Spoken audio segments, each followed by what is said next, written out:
Hai Sob, apa kabar nih? Santuy kan? Yang nggak santuy, santuyin aja Sob. Kali ini kita akan membahas sebuah film berjudul Blue Streak yang rilis pada tahun 1999. Film ini berkisah tentang seorang pencuri yang menyamar sebagai seorang polisi untuk misi rahasia yang sedang dijalankannya. Dan pencuri ini memiliki keahlian yang melebihi seorang polisi profesional.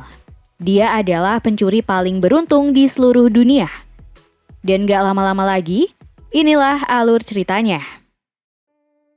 Dikisahkan ada kawanan perampok yang saat itu tengah menjalankan aksinya, di antaranya bernama Miles dan Eddie yang terlihat sedang menjebol lubang ventilasi gedung.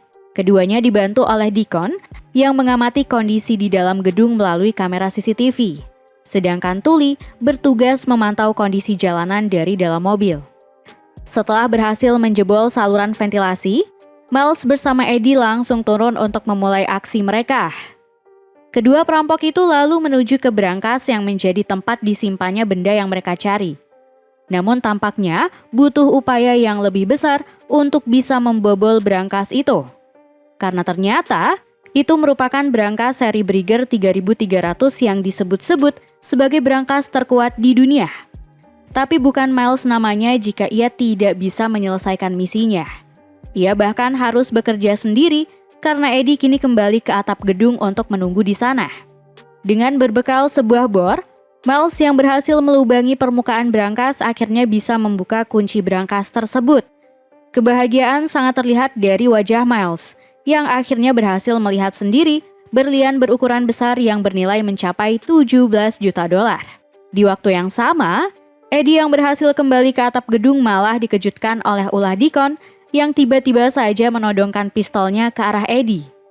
Dengan sangat arogan, Deacon terang-terangan mengatakan bahwa ia tidak ingin membagi berlian senilai 17 juta dolar itu untuk mereka berempat. Tak lama kemudian, sebuah peluru pun melesat ke arah Eddie yang membuatnya terpental jatuh dari atap gedung.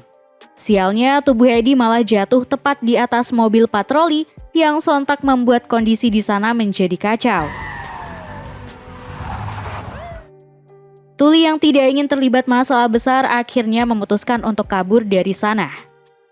Sementara itu, Miles yang siap meraih berlian tersebut malah diperintahkan Deacon untuk segera menyelesaikan misinya dan kembali ke atap menyusul datangnya petugas kepolisian di sekitar gedung tersebut. Dengan sigap Miles lalu kabur dari sana dan kembali menemui Deacon di atap gedung. Setibanya di atap gedung, Miles bukannya disambut hangat oleh Deacon atas keberhasilannya dalam mencuri berlian. Ia malah ditodong pistol oleh pria itu sembari meminta Miles agar segera menyerahkan hasil curiannya. Miles yang merasa memiliki andil paling besar dalam aksi perampokan itu, jelas tidak mau begitu saja menyerahkan berlian yang telah dicurinya. Aksi tarik-menarik pun terjadi di antara kedua perampok itu. Namun pada akhirnya Deaconlah yang berhasil mendapatkannya bersamaan dengan datangnya helikopter polisi yang telah tiba di sana. Mereka lalu berhamburan pergi meninggalkan tempat tersebut. Konyolnya, Miles yang sempat bergelantungan di seutas tali malah terlempar ke sebuah gedung yang sedang dalam proses pembangunan. Tapi untungnya ia masih bisa kabur dari kejaran Deacon setelah bersembunyi di saluran ventilasi udara. Tak kehilangan akal, Miles juga menyimpan berlian hasil curiannya di lapisan bagian dalam saluran ventilasi udara, alih-alih untuk menghilangkan barang buktinya. Pria tersebut juga sempat memperhatikan dengan detail lokasi yang menjadi tempat disimpannya berlian tadi, tepat ketika dirinya ditangkap oleh polisi. Singkat cerita, 2 tahun pun berlalu dan kini Miles telah dibebaskan setelah menjalani masa tahanan atas kasus perampokan yang dilakukannya. Ia yang sudah sangat merindukan sosok wanita selama di penjara, akhirnya memutuskan untuk menuju ke rumah pacarnya yang bernama Janice. Di tempat tinggal Janice, Miles yang berharap mendapatkan kasih sayang dari wanita itu malah mendapat penolakan darinya yang ternyata telah mengetahui kedok asli Miles yang selama ini hanyalah seorang perampok. Meski Miles sempat berdalih jika dirinya kini telah insaf, tapi tetap saja Janice tidak ingin lagi melihat sosok pria yang sempat mengaku-ngaku berprofesi sebagai bankir itu. Kesialan Miles tidak berhenti sampai situ saja. Gedung yang dulu menjadi tempat disimpannya berlian hasil curiannya, kini telah berdiri kokoh. Namun tampaknya ia tidak bisa begitu saja menyelinap masuk dan mengambil kembali berliannya. Sebab gedung yang dulunya masih dalam tahap pembangunan itu, sekarang telah menjadi kantor kepolisian.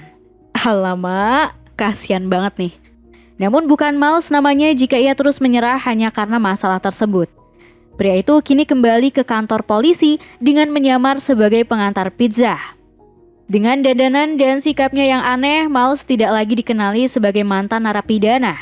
Dan ia pun berhasil masuk ke kantor polisi.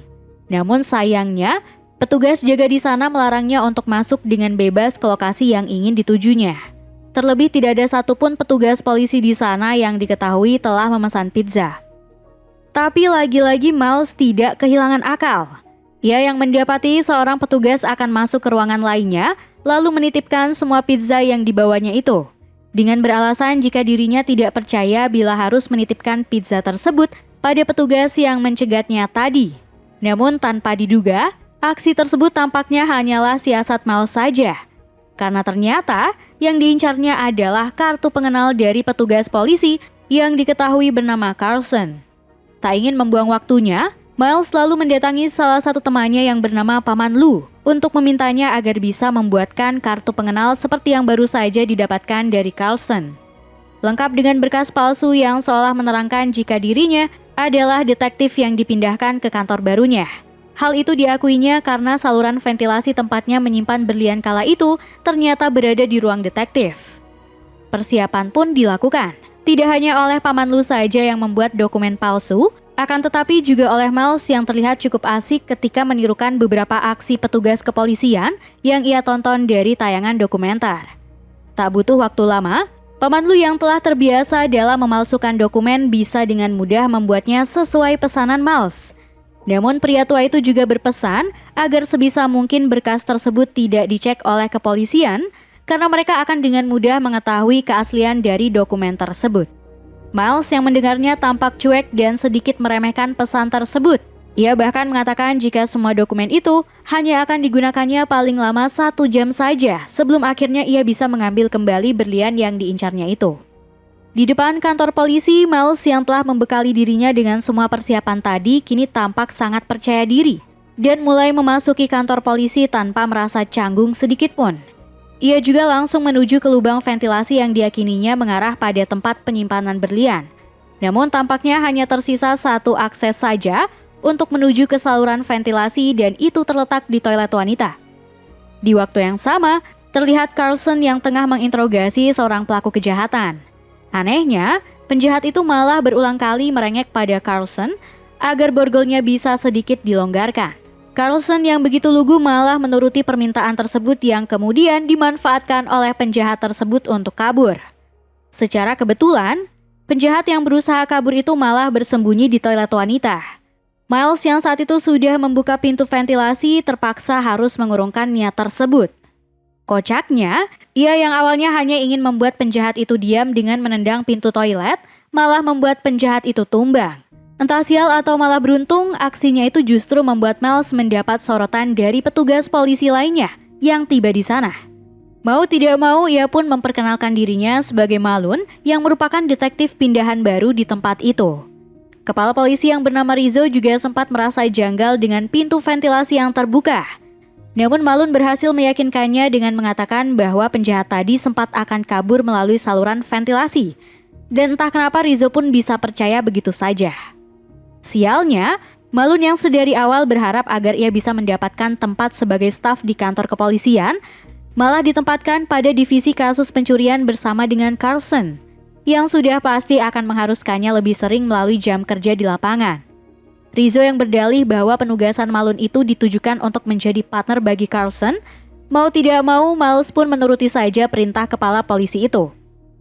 Dalam tugas pertamanya, Malun bersama dengan Carlson menuju ke sebuah bengkel mobil menyusul adanya laporan pencurian di sana.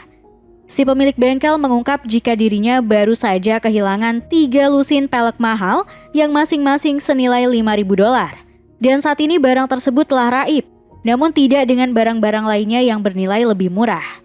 Sialnya lagi, Alarm di bengkel itu juga tidak menyala ketika peristiwa pencurian terjadi.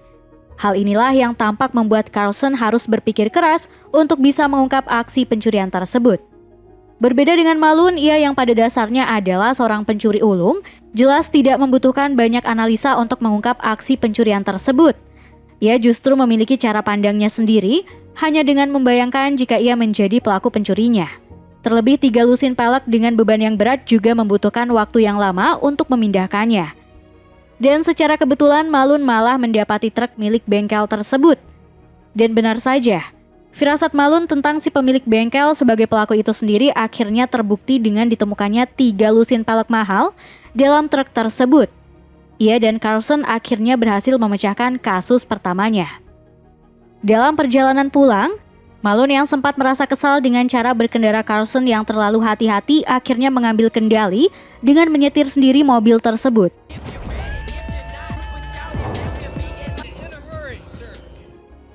Ia tampak sangat bahagia bisa mengendarai mobil polisi. Terlebih ia yang sedang menyamar sebagai detektif seolah kebal hukum dan bisa berkendara semaunya sendiri. Di tengah perjalanan, Carlson yang mendapati adanya mobil yang menabrak hidran memutuskan untuk menghampirinya. Namun tidak dengan Malun yang lebih memilih untuk mencari obat sakit kepala di minimarket. Sialnya detektif gadungan itu malah memergoki perampokan bersenjata yang tiba-tiba datang dan meminta uang di kasir. Kasir yang ingin membela dirinya pun turut mengeluarkan pistolnya. Alhasil, aksi tembak-tembakan pun tidak bisa dihindarkan. Carlson yang mendengar suara tembakan itu lalu menghubungi kantornya. Lain halnya dengan Malun yang justru terlihat begitu santuy sembari menikmati kudapan di toko tersebut. Seolah aksi tembak-tembakan seperti itu sudah menjadi pemandangan yang biasa dilihatnya.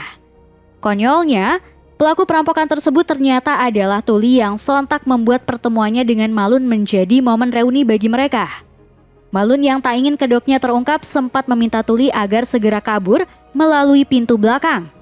Namun ternyata mobil polisi juga telah tiba di sana dan alhasil perampok itu pun kini terpojok di tengah kepungan polisi. Dengan kondisi tersebut, Malun yang tidak ingin terjadi masalah lebih besar akhirnya berinisiatif untuk bernegosiasi dengan perampok itu. Ia dengan gagah berani mulai mendekati tuli dan menawarkan kesepakatan agar perampok itu segera menyerahkan diri ke polisi. Malun juga berpesan agar tuli tidak mengungkap kedok aslinya dengan menjanjikan sejumlah uang agar perampok itu mau menuruti perkataannya. Tepat ketika kesepakatan dibuat, Malun pun memukul perampok itu hingga tumbang mirip layaknya seorang polisi profesional yang melakukan penangkapan.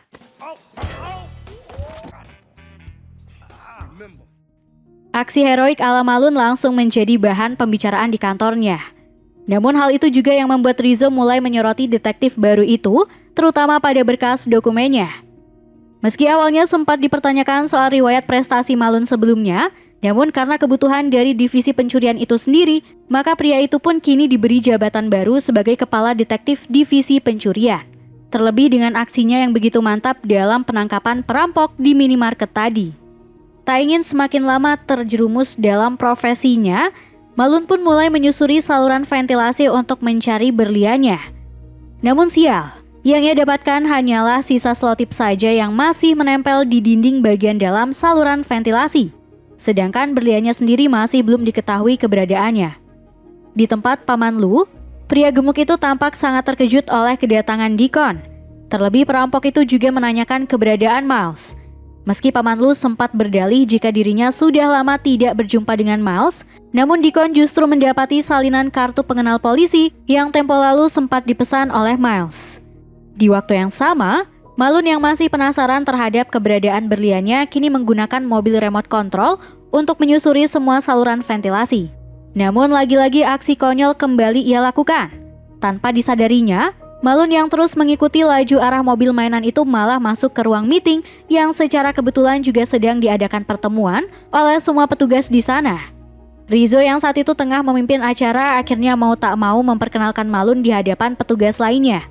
Uniknya, Malun yang serba bisa ternyata juga mampu menjawab pertanyaan para audiens dengan caranya sendiri. Tak lama kemudian, ia pun meninggalkan ruangan tersebut dibarengi dengan tepuk tangan penuh kagum seisi ruangan. Di ruang kerjanya, Malun kembali melakukan pencarian pada berlian. Namun belum lama aksi itu berjalan, tiba-tiba muncul Carlson yang datang begitu saja. Tidak hanya kaget oleh kedatangan rekan polisinya itu, Malone juga dibuat panik karena ternyata kedatangan Carlson adalah untuk mengkonfirmasi perihal berkas pribadinya, di mana polisi itu tidak bisa menemukan data Malone sebelumnya termasuk dengan nomor lencananya. Dan lagi-lagi aksi konyol kembali dilakukan Malone. Ia yang sangat pandai bersilat lidah dan membual tentang apapun, bisa dengan mudah meyakinkan Carlson bahwa dirinya merupakan polisi super yang ditugaskan secara rahasia untuk mengungkap kasus korupsi besar-besaran yang terjadi di kantor tersebut. Dengan sedikit ancaman akan menempatkan Carlson sebagai pelantas, Malone pun berhasil meyakinkan polisi polos itu dengan kebenaran mengenai penugasan rahasianya. Tak lama berselang, giliran Rizzo yang menghampiri Malone dan memberikannya tugas baru untuk menyelidiki kasus pencurian benda-benda kuno di kargo bandara. Mau tidak mau, ia pun harus segera menuju ke TKP. Setibanya di bandara, Malone sempat terlibat perselisihan dengan Gray yang merupakan agen FBI. Terlebih Malone merasakan adanya kejanggalan setelah mendapati benda-benda kuno yang sudah rusak.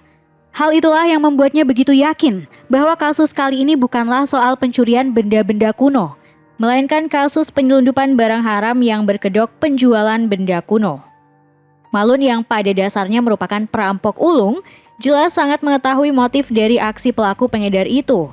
Ia pun lalu bergegas mencari keberadaan truk yang diyakininya tengah mengangkut barang bukti. Berkat bantuan helikopter polisi, Malone dan Carlson akhirnya berhasil menemukan truk yang ternyata bermuatan barang haram. Aksinya pun tak sampai di situ saja.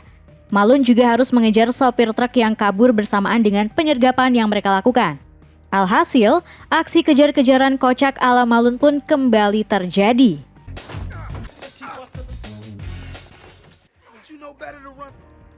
Di ruang penyimpanan barang bukti, Malone yang semakin penasaran pada berliannya akhirnya mulai kembali melakukan pencarian.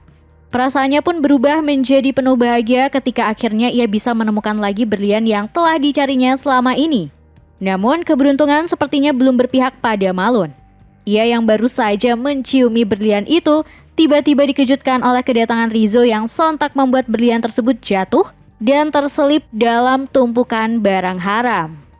Sialnya lagi, ternyata seluruh barang bukti itu akan dibawa ke markas FBI untuk dilakukan penyelidikan lebih lanjut. Usut punya usut, ternyata semua barang tersebut milik gembong kelas kakap bernama Jean LaFleur yang selama 5 tahun terakhir telah menjadi target FBI. Dan barang bukti tersebut rencananya akan diteliti lebih lanjut. Malone yang tidak ingin kehilangan berliannya malah menyarankan agar semua barang itu disimpan saja di kantor polisi agar mereka bisa memancingnya.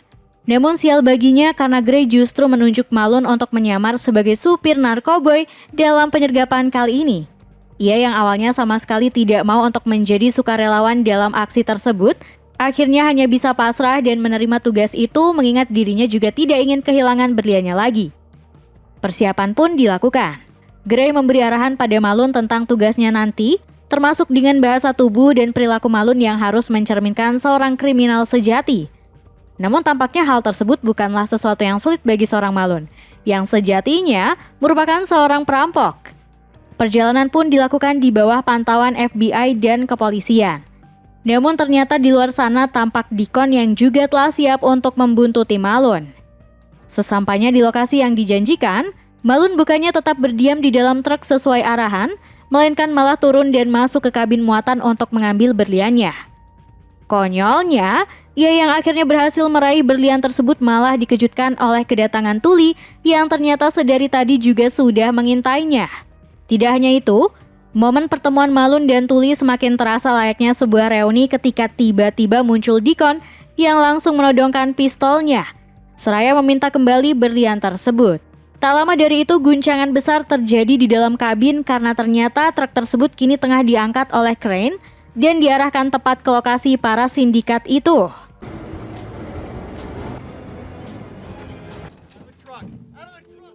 Di tempat tersebut, kini Malone, Tully dan Deacon harus berhadapan langsung dengan LaFleur. Sialnya, Deacon yang selama ini selalu berkhianat malah memberitahu bandar narkoboy itu bahwa Malone adalah anggota polisi yang kini sedang melakukan penyamaran. Loeffler yang mendengar hal tersebut berusaha untuk mencari tahu kebenaran ala-ala kriminal dengan memberikan pistol pada Malone untuk bisa membuktikan bahwa dirinya bukanlah polisi dengan menembak Deacon. Malone yang selama ini selalu saja diganggu dan dibuat kesal oleh Deacon jelas tanpa ragu menembak lengan pria tersebut. Namun tampaknya Loeffler tidak puas dengan hal itu, karena yang diinginkannya adalah menembak matoi Deacon. Alhasil, mau tidak mau, Malone pun harus siap meladeni permintaan Loeffler. Untungnya, tepat ketika Malone siap untuk menembakkan pistolnya, saat itu juga muncul sekelompok polisi yang sontak membubarkan kerumunan para kriminal di sana. Termasuk dengan Deacon yang juga turut kabur membawa berlian menggunakan mobil polisi. Aksi kejar-kejaran mobil pun terjadi. Dalam aksinya, polisi dan FBI sempat dibuat kerepotan karena ternyata mobil yang dibawa Deacon malah mengarah ke perbatasan negara Meksiko. Dengan kata lain, mereka tidak akan memiliki kewenangan untuk menangkap Deacon. Bahkan sama sekali tidak diperbolehkan untuk melintasi batas kedua negara tersebut. Malone yang sejatinya hanyalah Miles si perampok dan bukanlah polisi serta sudah sangat terobsesi untuk bisa mendapatkan kembali berliannya, akhirnya memberanikan diri untuk menerobos perbatasan dan mengabaikan semua peraturan yang ada.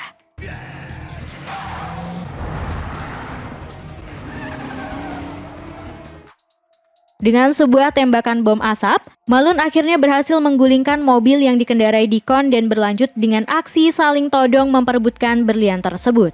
Konyolnya, aksi Malone kali ini malah kembali dianggap oleh polisi sebagai suatu negosiasi yang dilakukannya seperti tempo lalu. Malone juga sebetulnya sempat memborgol tangan Deacon ke mobil tadi. Namun tampaknya Deacon tidak terima dengan perlakuan tersebut hingga kemudian ia pun mengeluarkan tembakan kecil yang diarahkan ke arah Malone. Untungnya, Malone yang semakin terlatih menggunakan senjata bisa dengan mudah menyerang balik Deacon dan membuat pria itu matoi seketika. Semua aksi penuh kontroversi itu pun jelas mengundang perhatian FBI. Salah satunya datang dari seorang pimpinan regional FBI bernama Peterson yang mempertanyakan tentang aksi nekat Malone. Hal ini juga yang membuat Rizzo semakin bertanya-tanya tentang asal-muasal dari detektif itu. Data Malone juga selama ini tidak ditemukan dalam database kepolisian Amerika. Konyolnya, Malone malah sekarang berdalih jika dirinya merupakan anggota federal Meksiko yang selama ini bertugas untuk mengintai aksi kejahatan Loeffler. Ia bahkan sempat mengucapkan perpisahan dengan berceloteh menggunakan bahasa Latin sembari meninggalkan kelompok polisi di sana. Tak lama kemudian, Carlson bersama detektif Hardcastle pun menyusul Malone yang saat ini telah berada di perbatasan. Secara mengejutkan, Carlson yang selama ini tampak lugu, polos, dan selalu bisa diperdaya Malone malah ternyata sudah mengetahui identitas dan motif sesungguhnya dari mantan rekan kerjanya itu. Carlson bahkan mengungkapkan nama asli Malone yang diketahui sebagai Miles Logan, dan selama ini menyamar sebagai detektif di kantornya hanya untuk bisa mendapatkan lagi berlian yang pernah dicurinya. Mendengar hal itu, Miles langsung panik karena tidak pernah mengira jika penyamarannya selama ini ternyata bisa diungkap oleh Carlson. Hal itu juga yang membuat detektif Hardcastle berniat untuk meringkus Miles saat itu juga. Namun tampaknya keberuntungan kali ini benar-benar sedang berada di pihak Miles. Pasalnya, ia yang harusnya bisa dengan mudah ditangkap malah seakan dilindungi oleh birokrasi kedua negara tersebut. Karena ternyata Miles kini tengah berdiri di daratan Meksiko tepat di depan garis batas kedua negara itu. Alhasil, Miles pun bisa berlenggang dengan santai meninggalkan tempat tersebut, sembari menciumi berlian yang didapatkannya. Dan kisah Miles pada film ini pun berakhir dengan bahagia dan begitu santuy. Nah, gimana nih? Seru kan ceritanya? Terima kasih telah menonton video ini, dan sampai jumpa pada video selanjutnya.